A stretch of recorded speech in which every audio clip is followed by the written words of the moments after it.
Hello and welcome to another edition of Life Outdoors. I am your host, Chris Reckling. Hope you guys are having a wonderful day. Thank you for joining us here on Life Outdoors on Wavy Plus. I'm really excited about today's subject because Life Outdoors is a little bit of everything. It's what's happening outdoors, and we can take this in any direction that we want. We can talk about walking, sports, gardening, planting, farming, birds, bees, surfing, you name it. If it's outdoors, we're going to talk about it. Today, we're going to talk about something that's really important, and it's called, the segment's going to be called Planting Seeds. And there's so many different ways you can plant seeds. You can get seeds and you can plant them and hope they germinate and then turn into something special. Or you can plant the seed of something special, and that's what we're talking about today, because our guest today is Katrina Field. She is a Northside Middle School Garden Club founder. Katrina, welcome to Life Outdoors. It's good to have you here. Thanks for having me. Okay, so you started the Northside Middle School Garden Club at Northside Middle School in Norfolk. Before we talk about that, please tell us about yourself. Well, I grew up in Norfolk. Went to Norfolk Public Schools myself, Ocean Air Elementary, Ruffner Middle School, and Norview High School. Excuse me. Sorry. Class of 1994. I went to Norfolk State University, where I studied history. Behold Yes, the right, green and right, gold. the green and gold. Yeah. And I later went on to Brandeis University, where I studied coexistence and conflict studies, which is surprisingly useful in middle school. Right.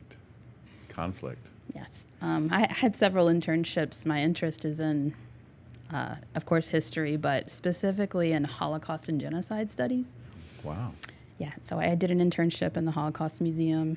I did one with an organization called Free the Slaves that works on human trafficking issues. I did an internship at the Department of Energy. So I bring a lot to my 7th grade classroom. You some heavy stuff right there, but you with your 7th grade classroom, you're teaching U.S. history. Is that correct? That's right. How is middle school right now? How are the kids? It's a mixed bag. Some days are exciting, some days are exhausting, but that's life with 13-year-olds. It's never been easy to be 13. It probably never will. And they have new complications that many of us, didn't have to endure. So it can be a challenge, but, I'm about more than just history. I want to make sure that they are good people as they grow older. Good citizens, most importantly. You mentioned conflict and issues and things that they're going through.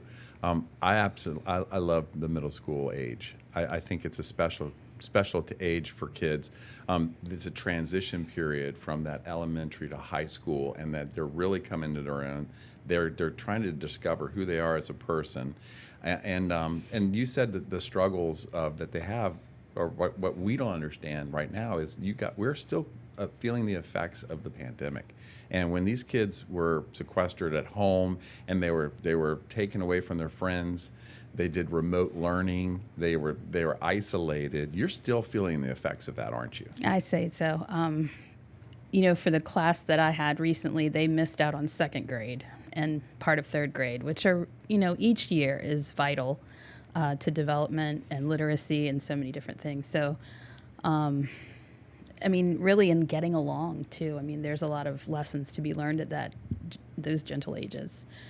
So if they're not getting those opportunities at school, it's a challenge to recover from that. But I believe we will as time goes on, and I think we'll recover from it. Yeah, time heals all wounds, so as you can see there, the name of this segment is Planting Seeds, and you're planting seeds in a different way and metaphorically because of you started the Northside Middle School Garden Club. Why did you do that? And we're going to roll a little bit of footage while you talk about that too. Sure. So we have kind of an aged campus at Northside. There's been a lot of efforts over the years to try to improve the campus, but it's just there's room for improvement, we'll say. So, and you know what? You're not alone. Most middle schools, they're afterthoughts around Hampton Roads. Yeah, I would hate to say that. In a way. I mean, But you're right that middle school is just as important as high school and elementary school, especially for development, finding out who you are, who you want to be, what kind of person you want to be, what kind of person you don't want to be. So many lessons between 12 and 14, which is most of their ages. I've watched a lot of kids really blossom, so to speak, through their involvement in our club, because while they may struggle with certain challenges socially in the general, classroom or the general environment, with Garden Club, the kids are so open and kind to each other. We're outside, we're not taking tests. There's no pressure of those classroom requirements. So it's really been a pleasure to just watch them grow as people, and young people. And you started this in 2022, is that correct? Yes, yeah. What was the reason? You just said, you know what, do you like gardening? Did you want to pass that on? And why did you start this? Yeah, I've been someone who does gardening since my 20s, so more than 20 years. I worked as an indoor landscaper, one of my million jobs that I had before I was a teacher. Wait a minute, is that such a thing, indoor landscaping? Well, when you go to a hotel or a hospital or some Or other a lovely mall, office or building, a mall, there's there's And someone there's- working behind the scenes to Yep. create that indoor beauty. That's right. Plastic plants are plants too, but they're plastic. But go ahead. Ours were real, sir. I actually worked in a tropical greenhouse, and we would, say you have a wedding and you want ferns and palms to kind of liven the place up a bit. That was the kind of thing that we did. So Yeah. I had some, background in it, but I've never been a farmer. I grew up in Norfolk. Most of my experience is just, urban gardening. Urban gardening, which you're teaching to the kids at Northside Middle School. So with that being said, we're going to take a short little break, and Katrina, there's so much that you get and you're getting back from these kids with the Garden Club that we're going to dive a little deeper into that. We're going to dig a hole and get down to the root of what's actually happening at Northside Middle School Garden Club. So stick around for that, everybody.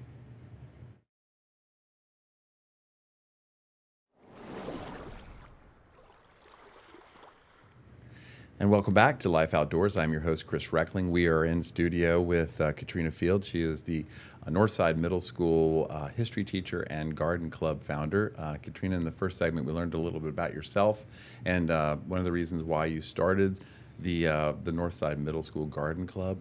What was the main reasoning behind starting that, and what was the response like when you said, you know what, I'm starting a garden club? Well, I was living in an apartment and I didn't have any space. And I kept looking around Northside and thinking, man, look at that empty bed, just needs some flowers. And wouldn't this new courtyard cafe that they set up really be improved with some containers with some flowers in them?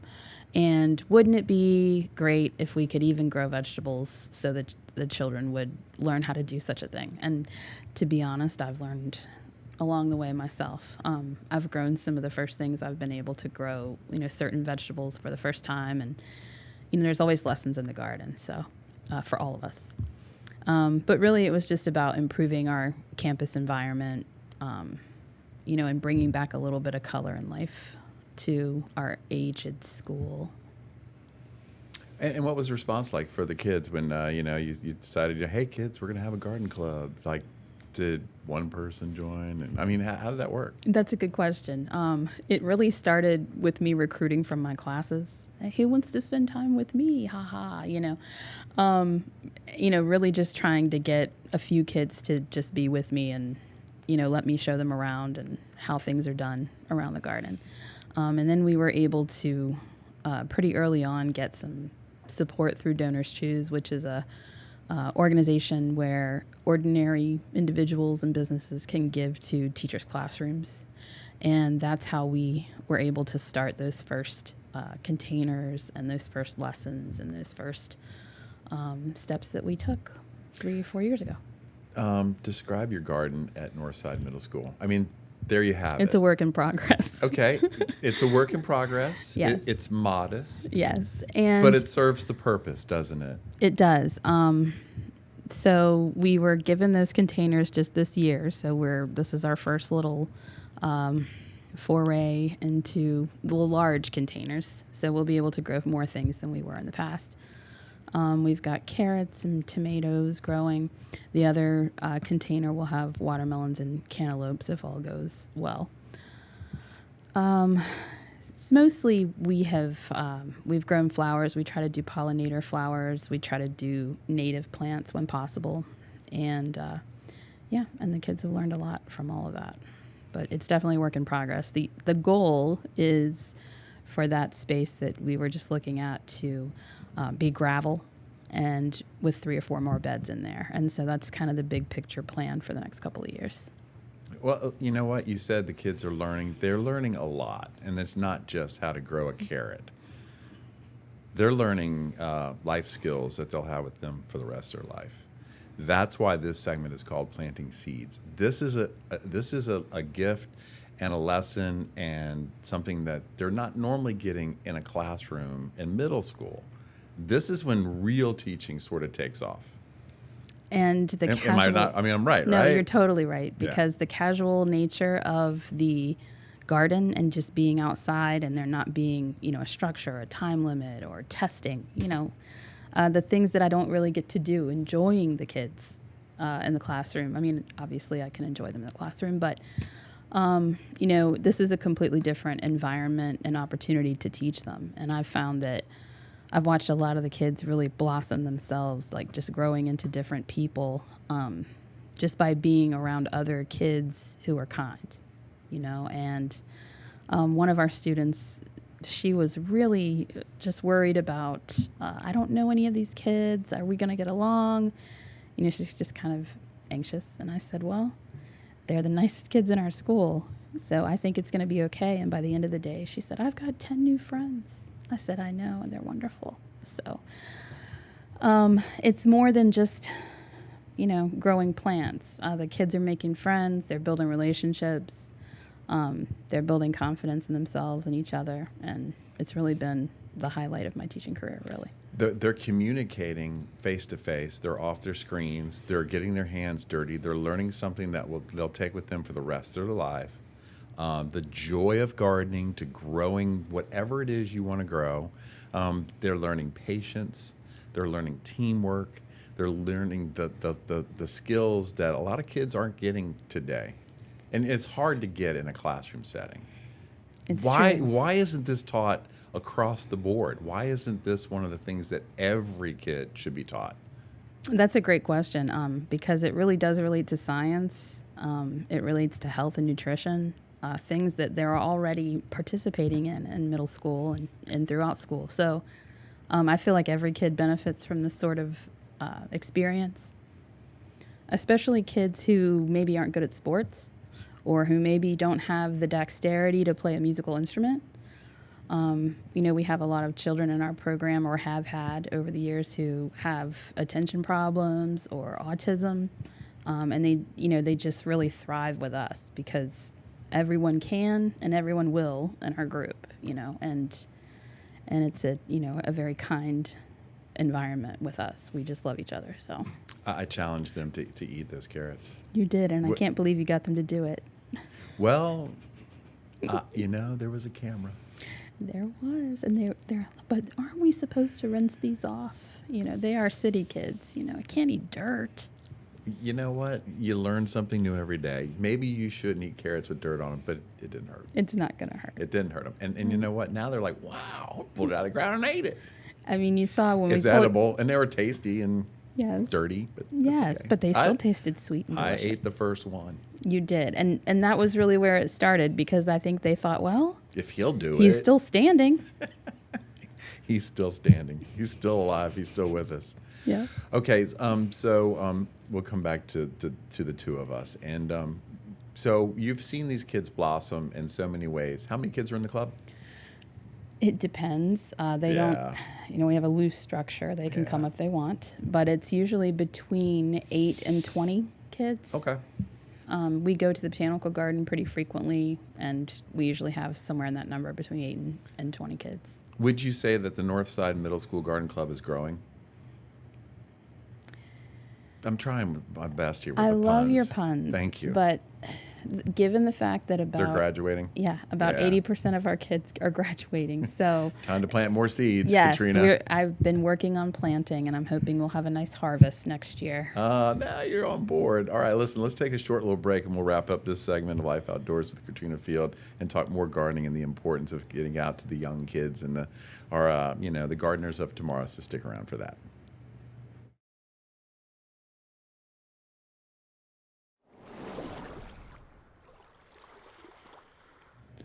And welcome back to Life Outdoors. I'm your host, Chris Reckling, inside the Wavy Plus studios. We are joined by Katrina Field. She is the Northside Middle School Garden Club founder and history teacher there. How many years have you been working at Northside? This just finished year 6. Year 6. Let's take a deep dive back into the mind of a middle school kid today. It's different than when I was in middle school. It's different because of social media. It's because of it's a digital age that we're in. And my biggest complaint is that kids are not more interactive face to face than they used to be. What is it like being in middle school today for middle schoolers? That's a really good question. I think people really don't understand what it's like today. We all sort of see things through the lens of when we were 13. And I think for those of us who were 13 before the millennium, so to speak, our experiences are just so vastly different. We played outside. We rode our bikes all day. We had relative freedom. But today, I think parents are so busy just trying to keep things afloat that, kids are just kind of doing what kids do these days, which is be on their phones. Screen time. Yes, and it's not all bad. There's opportunities for learning there too, but they're not usually taking those, I would say. They're there, but yeah, it does create new issues that I think we didn't face. When you and I were kids, we left our bullies at school, where for them, They're in their pocket. It's in their pocket, and it's with them all the time. So there's no escape, and I think that can be overwhelming sometimes for kids. And I hate to come back to the pandemic, but there is still an overlap for kids, who are still recovering from that in so many ways, because it was so easy to go into your own little world, find your screen time, the isolation. That was what we were all taught. You needed to isolate from general public, and now it's like even harder for these kids to socialize. And with that isolation and with social media, there's anxiety, there's depression, there's stress that we don't understand. You're seeing it. But a garden club can be one little outlet that can make such a big difference. Yes, I agree. And I've seen that, like I said, with our kids, that in the classroom they may be timid and shy, but once we're outside among friends, they're loosening up, they're laughing, they're joking. It's like a night and day scenario sometimes. So you're teaching basic gardening skills, but there's an underlying message with everything that you're teaching. What are some of those core values that you keep coming back to? It's like, hey, it's not just planting and waiting and hoping. It's like trusting the process. What are you teaching these kids? Well, a lot of it is patience. Obviously, with gardening, it does require some patience. It sometimes takes dealing with disappointment. Things don't always work out the way we'd like, but as long as we keep trying and learning, then that's what's important. Confidence, which I think is especially important at this age, just building up self-esteem and recognizing, look what you can do, look what you've done, and look what everyone thinks of you. Look what you created. That's right. And look at all your new friends, and look at the beauty that you've made at our school. And when they go on to high school, and throughout life, the plants that we planted there at Northside, they can always drive by and say, I did that, You did that. And that's powerful for them, I think. And what I liked when I was spending that just a few minutes with you guys, I liked how they all got along. They were friendly. They were happy. There was teamwork. They support each other. Okay, we need more of that. And I know you're not the only garden club in Hampton Roads in the school system. There needs to be more. But like I said, it should be taught in every school. It should be like a requirement, a basic requirement like cooking and balancing your checkbook, if that's still a thing. Well, I think these days everything's about literacy, math, and language and reading, and that's in the every other year, stuff year just, after year. Yeah, It's year the after stuff year. just falls to the other side, and that includes science and social studies, which I think are still vital to humanity's progress. They really are. You take some field trips. You took them to Norfolk Botanical Garden. What did they learn, and what did you learn about them out there? Well, we've taken several trips to Yeah. the Botanical Garden. It Good. brings me great joy every time. I feel like I could stay there all day with them. Just, giving them an opportunity to see what happens in the long term, a big investment today, what this can look like in 10 or 20 or 15 years, or, 30 years. We've, had the opportunity to learn about perennials at the Botanical Garden, about the roses at the Botanical Garden, aquatic gardening. They have a wonderful children's garden, which I'm sure everyone who's been there knows, which gives them the opportunity to even try and sample some of the things they're growing in the children's garden. They've seen, ferns and hostas and how a shade garden can be created. So there's so much to learn at the Botanical Garden. Just a great opportunity to spend time with them. And, they really like the Japanese garden because, kids are interested in Japan, usually because of their interest in animation, manga, and that sort of thing. So showing them the unique practices of Japanese gardening and kind of contrasting that to, British style or English style gardening. Formal gardening. Yes. Yeah, that's been a real pleasure too. That's one of their favorite parts to visit. Good. I like the sound of that. Okay.